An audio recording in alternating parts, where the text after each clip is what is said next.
Hey, what's going on? Hope you're well and in good health. Welcome to another episode of Road to Empire podcast. Now, in this episode, I wanted to just touch upon this article that I found online about the magnanimous collapse of FTX, which is centered around the cryptocurrency, and basically it's collapsed into bankruptcy. Now, before I do that, so if you're watching on YouTube, make sure you drop a comment, drop a like, and also subscribe to the channel. This is a free podcast, so I'm not charging anything, nothing like that. So in order to help us grow, make sure you subscribe, comment, and share. And obviously, if you're watching on, if you're listening on audio on Anchor or Apple Podcast, Spotify, whatever it might be, make sure you drop a review and also share there. Yeah, so basically, the last few days, there's been an absolute massive event in the digital currency world. Now, I don't know about you, but in the last kind of decade or so, cryptos, digital currencies, blockchain, all these type of different elements have been big in this space. And, a lot of people, especially those who invested early on, over a decade ago in for example, digital currencies such as blockchain, at that time were buying coins for like cents. And obviously, you've seen in the last kind of several years how Bitcoin went from a few cents, a few dollars, all the way through to thousands and thousands of dollars, topping 60K at one point. Um, so you can see those that invested early in cryptocurrencies like Bitcoin absolutely smashed it and became multi millionaires and so on. So even then, other kind of coins and different platforms started to emerge. So you had Bitcoin, you had Ethereum, Coinbase, and all these different kinds of entities in this space. But just in the last few days, we've heard about the collapse of FTX. So let's take a little look at this article and just see what exactly happened. So you can see in here, this is the FTX founder, Sam Bankman-Fried, and he basically stepped down from the organization after the collapse. So let's just kind of go through this and see what's happened.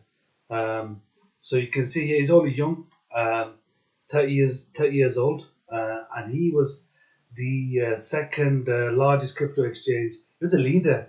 He was actually the boss, the head of that organization. For somebody who's so young to lead such a large organization, it's pretty amazing, to be honest. I mean, a lot of CEOs are middle-aged men, generally, typically speaking.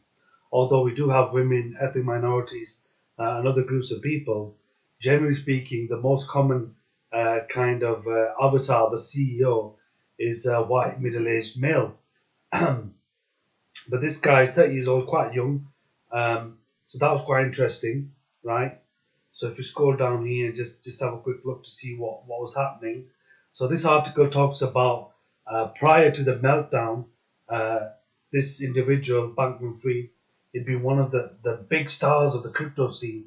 So like I said previously, crypto, blockchain, digital currency, it was kind of like positioned as an alternative to the modern monetary system. As we know, the fiat currency lacks intrinsic value. Now, because it lacks intrinsic value, uh, you see how inflation can affect it. So we have something called quantitative easing when banking structures start to print paper notes. Well, nowadays in the UK, we have polymer notes. But you know what I mean, paper money, when they start printing it again and again to kind of keep the economies going, eventually it's going to have a big impact on inflation. And it's a kind of like stalling technique over time. And just in the last few months, in the last few years, we've seen how that inflation has creeped up. Right now, inflation levels are the highest they've been in like over 4 decades here in the UK, also around the world. For example, we've seen absolutely amazing phenomenon mad scenes in places like Lebanon where people are getting arrested for robbing banks, and they're robbing banks because they're actually trying to get their own money. Now the banks have stopped people from getting their own money in places like Lebanon and other countries. We've seen that happen as well. Imagine that, someone robbing a bank to get their own money. It sounds ridiculous, but it's happening. And it kind of happened here in the UK back in the previous financial recession, the global recession in 2008, about 14, nearly 15 years ago now, that happened. We saw the incident with the banks here. And I remember I was working away on a project management consultancy in Cyprus. I was in Cyprus and in Larnaca, and one of my friends there who was a Cypriot, and he was telling me of that time when the previous global meltdown happened. Now, what he told me was that you had Cypriots who were extremely wealthy, like millionaires, let's say, right?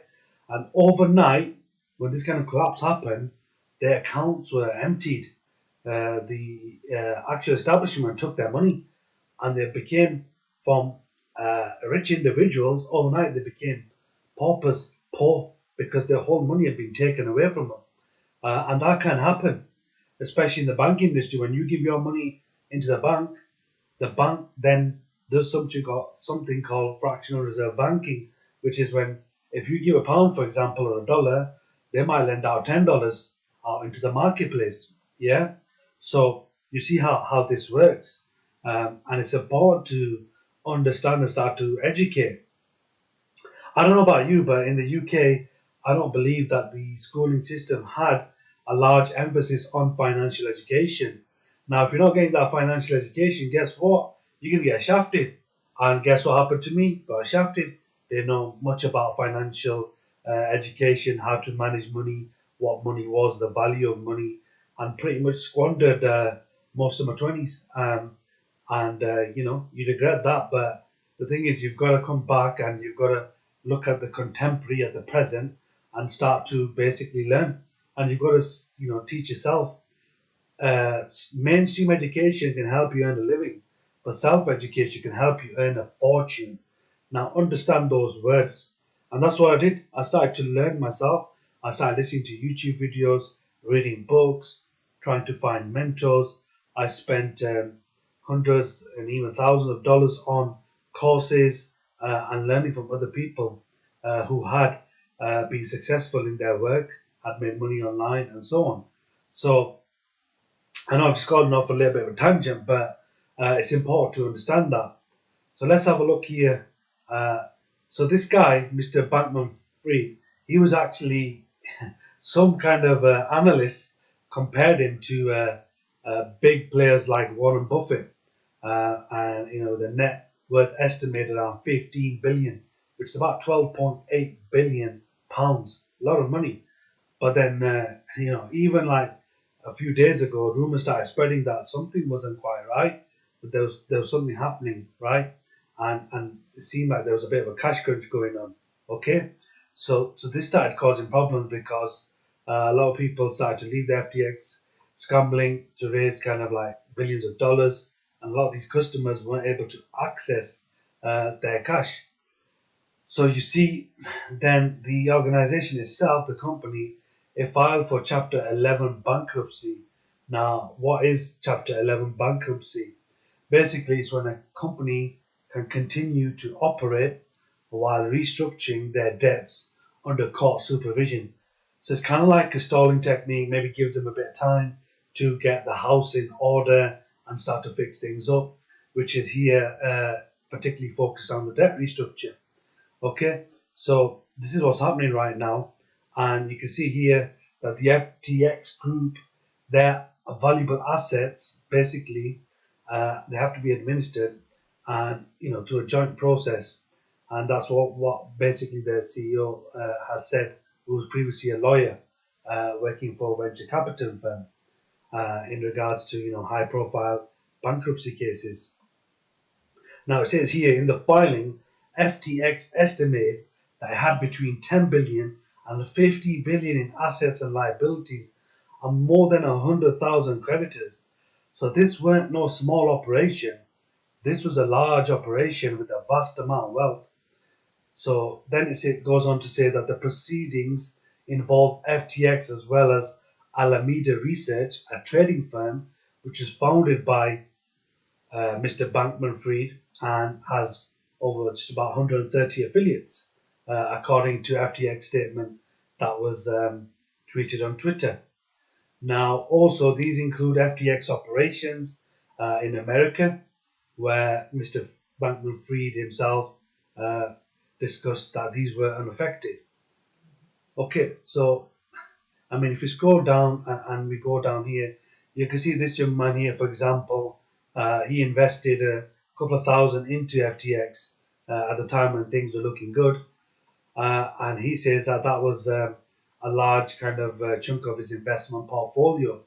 I'm guessing there's thousands and thousands of young people or general investors who have put money into this and now are gonna be in some sort of trouble and struggle. So when you are investing, you've got to be careful. You've got to do your due diligence. You've got to seek professional advice and actually be careful in terms of what you do and how you do it and where you put your money. Whether you diversify your portfolio or you'll go all guns in and you go into one thing, you've got to take that decision not lightly. Okay, so you can see that the crypto world is a very volatile world, and we've actually seen, dozens and dozens of these kinds of cryptocurrency kind of things come online and being shared by, sometimes being endorsed by celebrities even, and then all of a sudden it's a quick cash dump, and then the coins have gone bankrupt, and there's even a lot of scams online as well. So you've got to be careful in terms of the wider cryptocurrency, blockchain kind of digital currency atmosphere. Now there is great opportunity and potential with blockchain.